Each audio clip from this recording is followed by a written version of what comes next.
Hey everyone, it's Gary here from Echidna Sewing, and today we're going to be taking a look at the Alfa Style 20 and Style 40 sewing machines.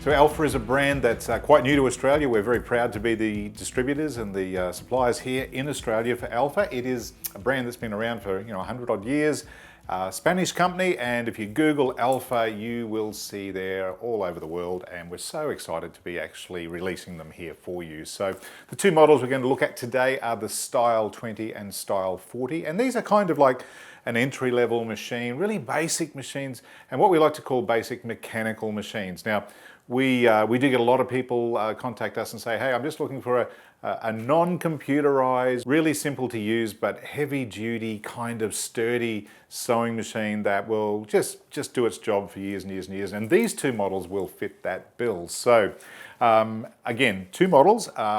Only difference between them is some features, and for the purpose of this presentation, I'm going to be stitching on the Style 40 model, and what I'll do right now is point out the differences between the two, other than the obvious, which is the colour.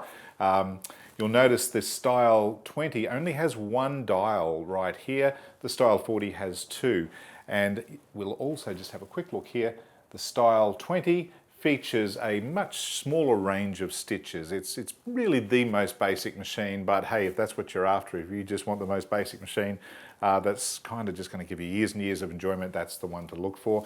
The Style 40 does give you more stitches and this extra dial, which is the zigzag width dial. So not only does it give you more stitches, it allows you to adjust the width of all the stitches that you're going to be potentially working with, whereas the Style 20, one dial, and you do have control of the zigzag stitch, but you don't have the width control on any of the other stitches. And you know, in fairness, for a lot of people who will only ever do straight stitch and zigzag, just to mend and repair and a bit of basic sewing, hey, that might fit the bill for you.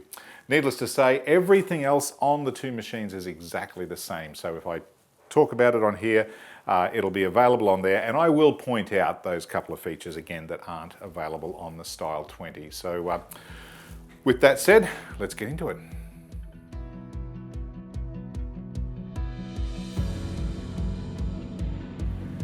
Let's look at the anatomy of the machine and the different components and what they actually come with in the box. So first of all, the size of the machine, it's a full-size sewing machine. These are not a toy machine at all.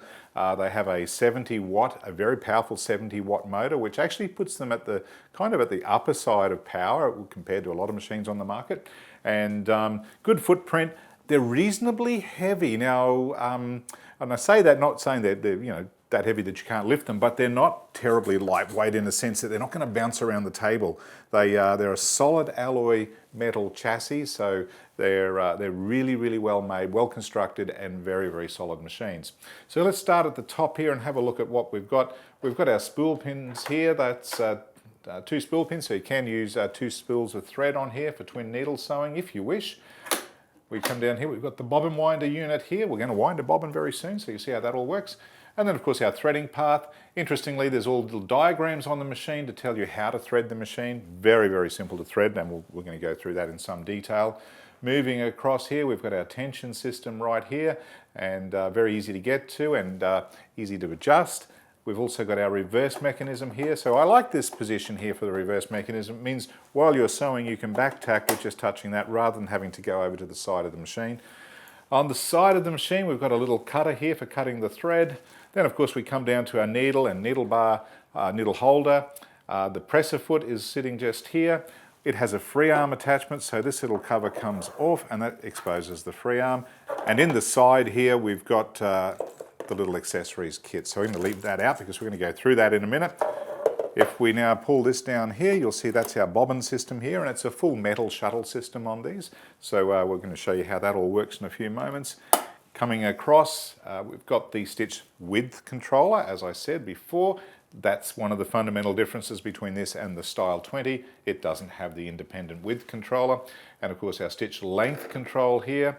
This is your panel to show you what stitch you have selected. So if we just pop the little stitch panel up here, you'll see each stitch has a letter assigned to it, and that will show up down here when you're choosing whatever stitch you want. And the dial for doing that is on the side here. Now, one of the nice things I really like about these machines is that they've got the soft feel dials and all the wheels and the hand wheel, and they're very, very easy to grip. They won't slip in your fingers, so really comfortable to use. And aside from that, they're just a really snazzy looking machine. They look real smart, and a good, decent sized machine too. So you'll certainly enjoy using them. Now, let's have a look at what comes in the box.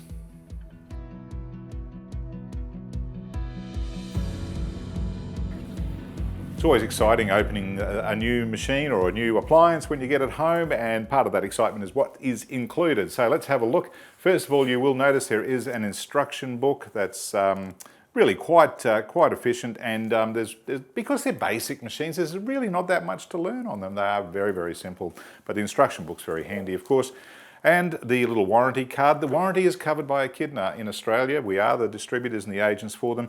And what's more, it's a full 2-year warranty that covers everything. And if you get the machine serviced by us at the anniversary of every 2 years, not every year, every 2 years, we will extend the warranty for another 2 years. So that'll give you a 4-year warranty in total. And you know, servicing any mechanical device, keeping it cleaned and oiled and everything the way you should is important to give you years of satisfaction. So that's all in the box. Then of course there is a little dust cover that comes with it. Just keep that on the machine when it's not in use, just to keep it nice and clean. So put that aside there. And I did mention before, I took out the little bag of accessories, and let's have a look at what comes in the box. Now, the good thing about the Style models is that they use all standard sewing machine accessories. So first of all, let's look at the bobbin. It's a standard A style bobbin, and they're readily available. Obviously, probably the most common bobbin on the market. It will come with a few of those, so you're going to be covered for that. A pack of spare needles. These are the standard flat shank household needles, readily available. Heaps of different brands on the market. Obviously, we sell tons of different needles to do different jobs, and this will take all those. You will get a little cleaning brush, and in the other end of that cleaning brush, you've got a little seam ripper, which is kind of handy. So that's neat. Got a little oil bottle there. We'll go through that in a few moments. There's a quilting guide that goes into the side of the presser foot. Gives you a nice simple way to get guidelines for your stitching. There's a little screwdriver for removing the screws on the needle plate. It has a zipper foot as standard. It also has a button sewing foot. We're going to do that in a few moments. And a buttonhole foot and a little feed dog cover plate, and we'll talk about that in a few moments as well. But as I mentioned, all standard accessories. So we have a huge range of different types of feet and specialty feet for doing specific tasks, and this machine will use all of those. So relatively inexpensive too, and really does open up a whole world of opportunity for you, because the machines are capable, and that's the most important thing. Okay, so that's what comes in the box. And of course there's a foot control, which I have plugged in at the moment, and I'll just grab that and show you. So it's a standard foot control, and really easy to control the speed of these machines. And with that 70-watt motor that comes standard, you've got the ability to sew through heavy denims and all sorts of things down to lightweight fabrics, so really quite flexible. All right, so let's have a look at how it works.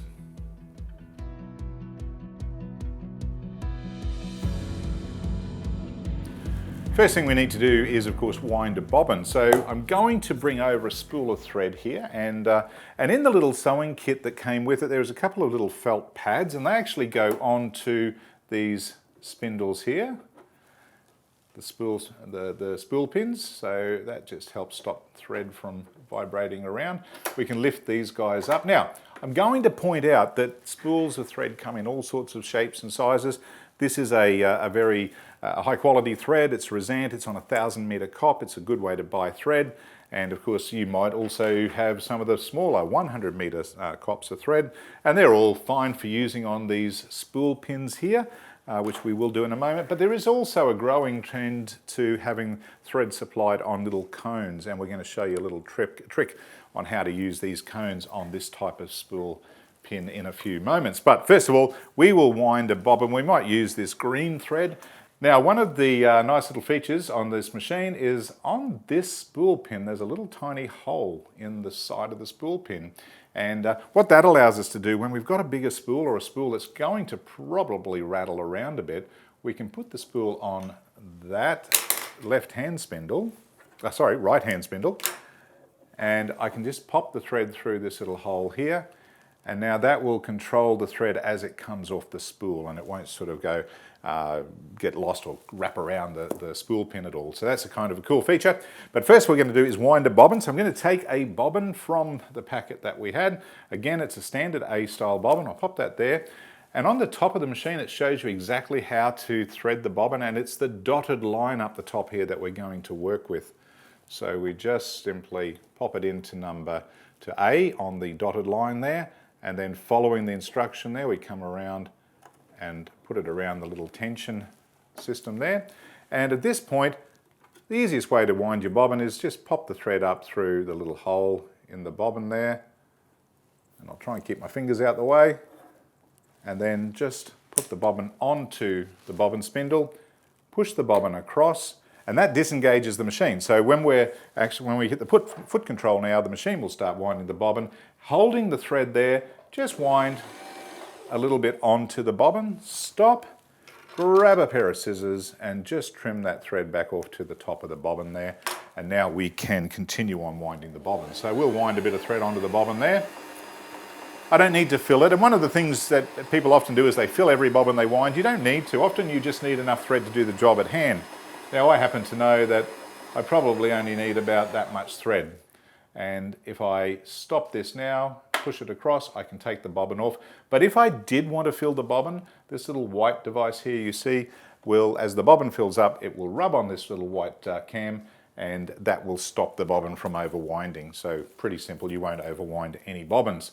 Take this off, we might just trim that thread, and that will allow us to grab the bobbin case out of the machine now, and we'll thread the bobbin. But before we do that, we might thread the top of the machine actually. I don't need to use the thread going through the bobbin winder setup now, so I'm just going to take that back out of there. And now we're going to follow the solid line, and it's numbered. So it goes 1 through, right down through to what would be 8 at the needle eye. So we just go into number 1, number 2. Now, important, and this applies to all machines. Whenever you're threading a sewing machine, you should always thread with the presser foot in the up position, because that means the tension is then open, and that means the thread will go into the tension and not just sit on the outside of it. So presser foot up, so we come down through number 4, down to number 5 and back up, and then we come up to what we call the take-up lever. Again, a very, very important thing, and this applies to all sewing machines. They all have a take-up lever. The take-up lever must be in the up position, and that's the lever that goes up and down with every stitch. And you know it's in the up position because on the side of the machine, on the hand wheel, there is a line that you can feel, and that line must be right at the top. And as long as this machine, if you stop the machine and move that hand wheel so the line is at the top right here, the machine is in the correct position for threading and for starting to sew. And if you do that, you'll never have any problems. If you don't, on any machine, you will run into some issues. So the line is in the correct position, that means the take-up lever is up. So now just simply come down, it will get into the take-up lever like that. Now we're down through number 7 and then into the needle bar guide. It's very important that it goes into that guide. Now this machine does not have an automatic needle threader, so you will have to thread it yourself manually, or of course there are aftermarket needle threaders that do work pretty well, and we have them available if you want to go that way. But if your eyesight's okay, and fortunately for me, while I'm wearing glasses, it's not too bad, I can just simply cut a nice clean piece of thread, and now bear in mind, I'm not sitting in front of the machine here, so we'll see, there we go, I got it, second attempt. The needle is now threaded, and that's done. Now we need to put the bobbin case in the machine. So the bobbin case, when you open the machine, will be in the little holder, in the shuttle mechanism there, or the hook, and we can now simply pull the latch and take this out. So when you take the bobbin case out, there will be a bobbin probably in there. Just mess around until you get that out. That's an empty bobbin.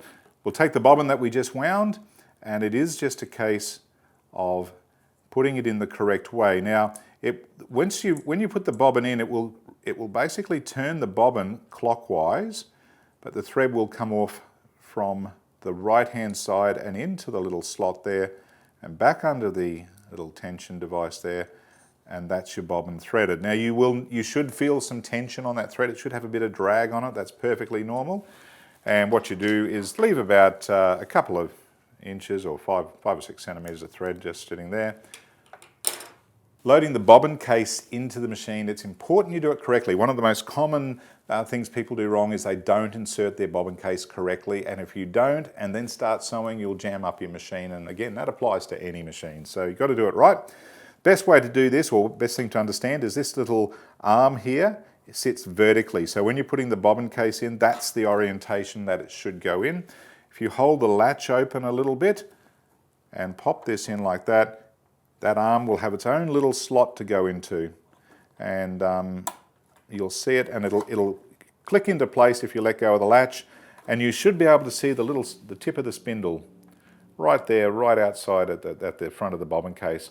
And if you have a look under here, you'll see that little arm is sitting in its own little slot. So as long as you position that correctly, your bobbin case is good to go. Now, once you've done that, you do need to draw your bobbin thread, and that pulls the bobbin thread up to the top of the machine, so when you start sewing it won't jam, it'll just be beautiful.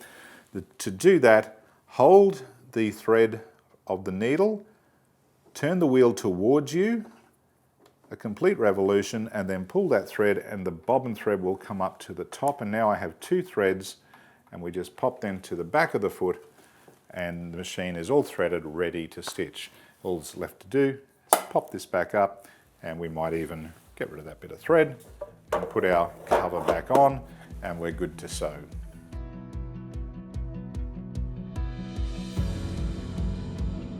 So let's have a look at some of the stitches on the machine. I'm going to just use a standard piece of white polyester fabric. I'm going to fold it over and pop this under the foot and lower the foot down just here.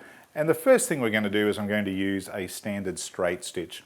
Now, let's have a look at the stitch panel. The straight stitch is letter A, so we just simply move our wheel, our stitch selecting wheel on the side, so as we have A in the control panel, that is exactly the same on the style 20. And I want to have a straight stitch, so I set my stitch length. Generally speaking, between 2 and 3 is going to be a really good stitch length, probably closer to 3 for most applications. And the zigzag dial on this one, actually while you're in straight stitching, it won't give you a zigzag, but it will move the needle position, and that's kind of handy, and that allows you to, be a little bit more flexible on zippers and getting in close to seams, etc. But I'm going to put mine on 0, which is the center needle position, and there's a little indicator that tells me that is the center needle position. So we're on 0, we're on 0 here, we're on A for straight stitching, stitch length of about 3, and all I need to do now is hit my foot control and it will start sewing, and there we go. They've got a really lovely feel, these machines. They're really solid machines, and they do motor along quite well. Now when I get to the end of a seam, if I wanted to turn a corner, I could make sure my needle is in the down position, and now I can simply lift the presser foot and pivot around and turn the corner. If I continue on from there, maybe I'm getting to the end of a seam. If I wanted to take the fabric out now, I would make sure that I stop with my needle in the up position. And here's the very important thing, again applies to all machines. Get into the habit of making sure you stop with the needle up and the take-up lever in the top position, up the top here. Now I'm going to show you why. And this, for many of you, this will answer some questions and things you've probably done on sewing machines in the past and wondered why. I've stopped with the take-up lever in the up position, and that little line on the hand wheel is in the top position. So I can now lift my presser foot, drag my fabric out, use the cutter on the side there, and take my fabric away. Now let me show you what happens if you don't stop with the take-up in the top position. So if I start sewing again, and now I'm going to stop with my needle up, but my take-up is not in the top position. If I now lift the foot to take this out, it's stuck, it doesn't pull freely. and that's because I haven't stopped in the correct position. So make sure you do stop in the correct position, and then everything will come out nice and smoothly. Again, we've got a cutter on the side there, and I'll cut away these bits of fabric, thread that I don't need anymore. Make a mess on the floor. Okay, so that's simple straight stitch. I mentioned before, it's got a reversing mechanism. So if we wanted to do a back tack or at the start or the finish of a seam, I might cut this other bit of fabric thread away here. We don't want that. If I want to start a new seam, but I want to reinforce the start of it with a back tack, all I do is a few stitches down, a few stitches back, and now we continue on. When we get to the end of the seam, wherever that may be, I just come down, hit the reverse button, and we have now locked off the end of the seam. Turn my wheel so that the little line is at the top. That means the take-up lever is in the correct position, and I can take it completely out of the machine. And there we go, and there's our little start and end back tack. Nice and simple. If we wanted to do a zigzag stitch, it is just simply a case of choosing the right stitch, which on this is B, and it is B on the style 20 as well. And that's one of the little differences I'll show you in a minute. Let's go to B. I'm going to take it down to about a stitch length of 2, and I'm going to give myself a full size zigzag right out to 5. And if I start sewing now, we have a zigzag stitch. Come all the way down to the bottom. And now I want to pivot around, so I'm going to just leave my needle in the down position, and I can turn my fabric. And you can see there's the zigzag, nice and simple. If I wanted to narrow a zigzag now, I would make sure I take the needle out of the work. Let's go down to a narrow zigzag, but this time we almost also will bring our stitch length right down quite low, and you'll see we now have a small zigzag. And if I want to pivot, make sure the needle is down, lift the foot and turn it around. And you can see there we've just done a different size zigzag. Now on the style 20, the zigzag is determined by moving the stitch regulator, now the stitch selection tool. And you can see as I move from B all the way around to C, that will alter my zigzag width. So you still have zigzag control, but only on the zigzag stitch. And for a lot of people, that's all they ever really will want. So if you're really just the basic user, that would be fine. So let's have a look. If we wanted to do the elastic stitch, C, we would just make sure the needle is out of the work. Go to C, stitch length probably down around 1 would be ideal. A bit wider zigzag, and this gives you that elastic stitch, or sometimes called a serpentine stitch, but it gives you a lot of stretch, and it's a great way for attaching elastic.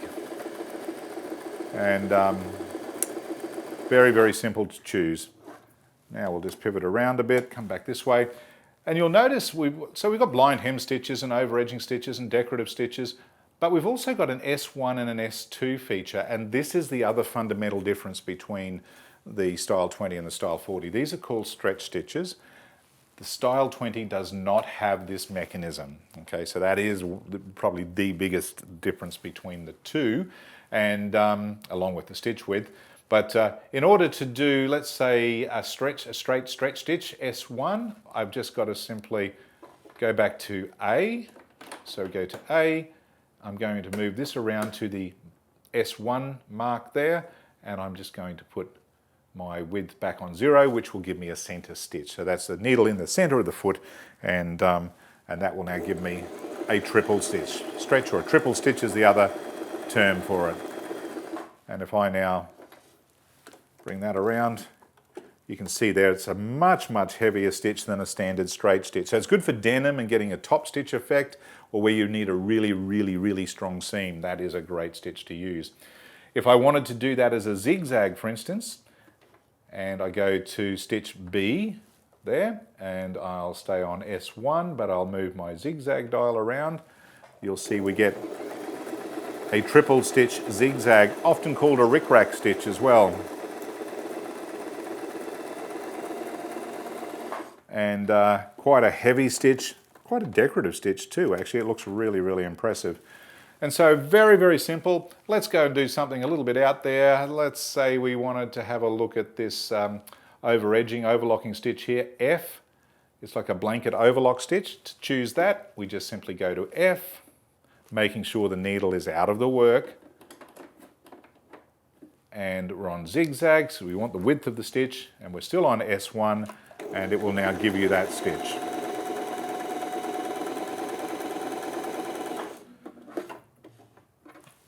And we'll just take that out.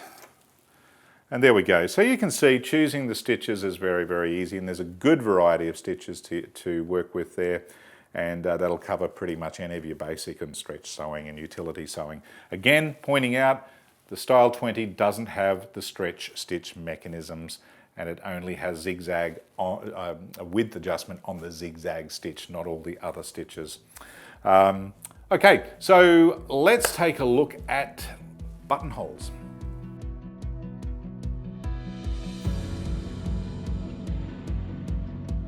For many, many, many years, buttonholes were a very manual process, and then they came out with the 4-step auto buttonhole, and then eventually the 1-step automatic buttonhole. But the 4-step auto buttonhole is what both these machines feature, and they're very, very simple. This is the buttonhole foot, and it's called the B foot there for obvious reasons. Very easy to change over, so we just simply click the little lever on the back of the presser foot, drop the standard zigzag foot off, and pop this one on. You'll see there's a little metal bar there that goes underneath the shank of the foot, and we just lower that down, and the foot is now connected. So I've got a button there, and I want to create a buttonhole to suit that button, so I might just pop that where I think I might want to put it, and all I've got to do is just mark the start or the bottom of my buttonhole. So you go a little bit larger than the button, not too much, and then I might just mark the position at the top, and I'm thinking that's going to be sufficiently big enough for that button. So we'll pop that aside for now, and all I've got to do is pop the bottom of the buttonhole, where the buttonhole's going to go, underneath my needle, and I can even bring my needle down to sort of see that that's the right position, and that is, and I just square that up, so that's fine. I put my presser foot down, but before I do, I just push the buttonhole foot all the way to the back. Put it down, and we're now good to go. So I'm going to, you'll notice I've got my thread is up the top of the foot. Now some people will go ahead and pop the thread bead down below under the presser foot. You don't need to. I'll show you why. We're going to go to buttonhole settings, and there's 4 steps to it. So there's 1, 2, 3, 4. We want to go to step 1, which is going to be, as we move this dial, there it is. I'm step 1 of my buttonhole now. I need to go to my buttonhole setting on my stitch length control. There's a little symbol for buttonholes there. And I'm going to leave it on full width zigzag. And that's going to give me the widest buttonhole that I can do, which is what I really want in this case. Now, all I've got to do is start sewing. And I'm doing a few little stitches there. Then I'm going to trim that little excess thread off that I started with. And now we're just going to continue on. So until I get to the mark that I made for my buttonhole. There it is, I'm almost there. That's it. Now we go, make sure the needle is out of the work, go to step 2 of the buttonhole, which is there. And now we just do the top bar of the buttonhole, needle out of the work. Now go to step 3, and come back down to the bottom of the buttonhole. And when we get to the bottom, go to step 4, and finish off the buttonhole. And what I like to do at the end is take my stitch width controller back to 0, and then just do half a dozen stitches just to lock the buttonhole off. And if we now take that out, turn your wheel so the needle's up and the line on the hand wheel is right at the top. And now I can simply pull that out, cut that off, and I have a buttonhole. We'll just trim those little threads off. So as you can see, nice and simple. Get rid of that, and that button will be fine on that buttonhole. There you go. So that's as easy as it gets. And if I wanted a heavier buttonhole with closer stitching, I would have just made my stitch length a little bit closer to 0, and that would have compressed the stitches up really nice and finely. Or I could have just also sewn over the top of it a second time, and that gives you a nice reinforced buttonhole. Now, a little thing you've got in your kit as well is a seam ripper, and if you were wanting to cut the hole into that buttonhole, the little seam ripper, you just carefully pop that through into the buttonhole. Hopefully camera can get this. And we just slide that up without cutting the threads. Don't go too far, we don't want to cut the bar of the thread, and there my buttonhole has been fully cut open. How easy is that? So if you've never done a buttonhole on a machine before, it's super simple, really is. So my guess is though, if you have to sew buttonholes, you may have to sew buttons on as well. So let's take a look at how easy it is to do that on a machine.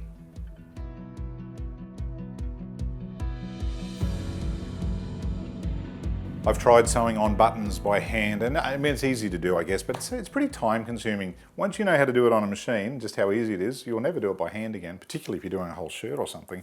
So we'll now go about sewing this button onto this fabric just next to that buttonhole. First thing I need to do is remove my buttonhole foot because we've done a buttonhole.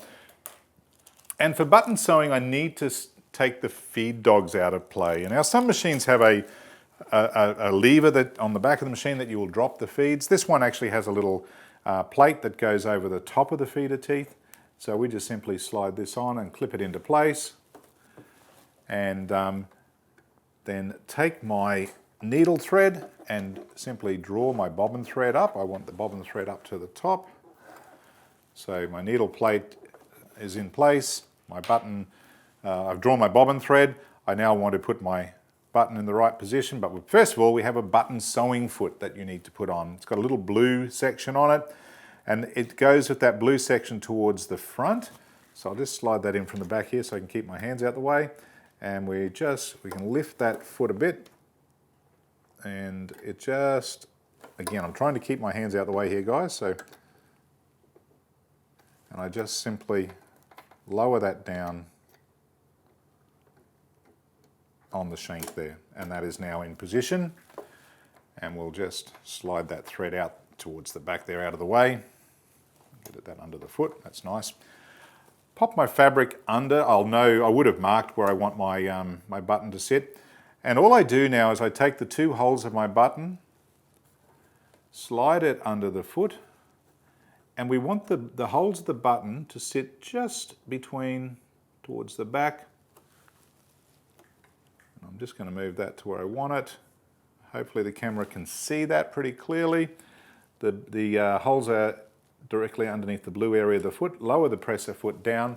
I do need to make sure I choose my zigzag stitch now. So I'm going to go to B, which is zigzag. Doesn't matter where my stitch length is now because I've covered my feed teeth. They're completely out of play.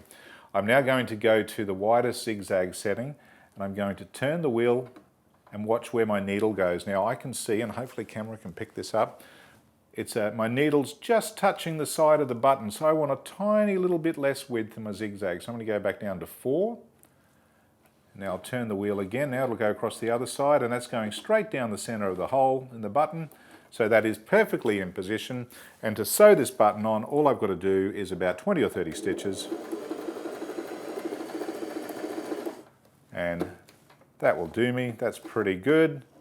Make sure the needle is out of the work, and the line on the hand wheel is at the top. That means the take-up lever is in the correct position.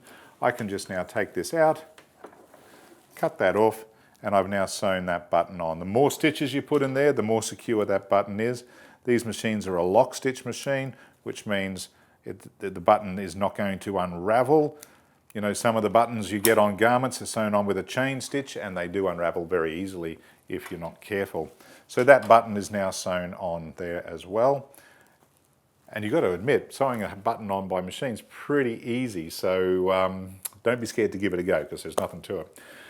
So look, that's a quick run through on the machine. And by the way, the Style 20 will do the same thing with buttons, and it'll sew buttonholes the same way. So both these models will do almost everything that we've gone through, except, as I said, for the stretch stitches and the extra width control on all the different stitches. I think that's really the main difference. So otherwise the same. Colour is very subjective. I think they look wonderful, beautiful looking machines, and really have a good feel to them.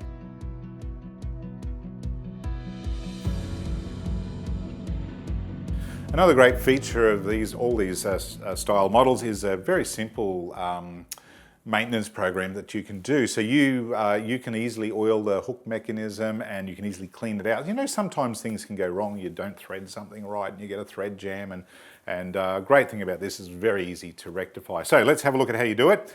Take the little free arm cover off. Now the bobbin case, as we said, resides here, so take the bobbin case out. And in order to get the whole shuttle mechanism apart, all you need to do is release these little black levers, and then this whole mechanism will come out. And this is the shuttle or the hook mechanism. That's what forms the stitches. And this is the race cover. And you basically clean out in this section here. I'll just tip that back a bit, make sure there's no thread or lint or fluff or anything in there, and clean it out. You can even get a little oil bottle with this. You can even drop some oil, and let me get a pointer here so you can see what I'm pointing to. Some oil on the race just there. You don't need a lot, but keeping that oil is important. That keeps the machine humming and ticking over beautifully. Once you've done that and cleaned it out, to put it all back together, you just simply take the hook, and it sits opposite to the driver there. You can see the driver is like a moon shape. Again, it's always a good idea to have the hand wheel in the top position, that line on the hand wheel at the top position, and everything goes in nice and easily then. So we put this in. This one, try and keep my hand out the way. So that sits in there nice and flush. You'll see it sits correctly there. And then you've got the race cover. A little pin on the bottom of here sits in a little indent at the bottom, or a hole at the bottom there. And it just goes in like so.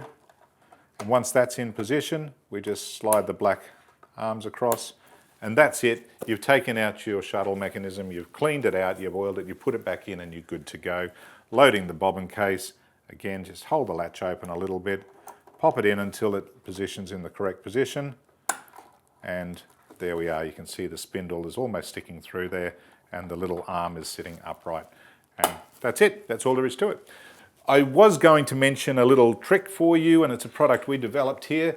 That is very inexpensive and well worthwhile having, and that is this great little thread stand that we made, very much designed for these machines actually. So if I wanted to use, say, this spool of thread here, which is fast becoming a much more acceptable type of cone and a better way to deliver thread, I would, let's cut this thread off here. Now, a little tip, whenever you're changing spools, always pull the thread through the machine, never pull it backwards, because that is how you get thread caught in your tension assembly, and you don't want that happening. So I'm going to take that thread off. Now this little gadget will sit up on the spindle like that, either one, it doesn't matter. Sits there like that, and this thread now can sit here, and you can use the bigger, more economical cones of thread. Now you'll notice it gives you a much better delivery of thread off the spool. The spool's not turning, and I must say it's also great for using on even these spools. In fact, it is a better option because you're not having to turn the spool of thread. It's not rotating as you're sewing. So readily available, they fit these machines perfectly, and they're very, very inexpensive and well worthwhile grabbing one of those. Look, that's pretty much it. There's not much more to tell you about these two machines. They're just economical, beautifully made, solid cast chassis machine, and got great features, feel fantastic to sew on, and really look good. Backed by Echidna, so if you have any questions at all, you can call us, contact us by email, however you need to. Watch the videos that we have, very, very well supported, and we'll give you years and years of great sewing. So I hope you found this information interesting and fun, and until next time, happy sewing.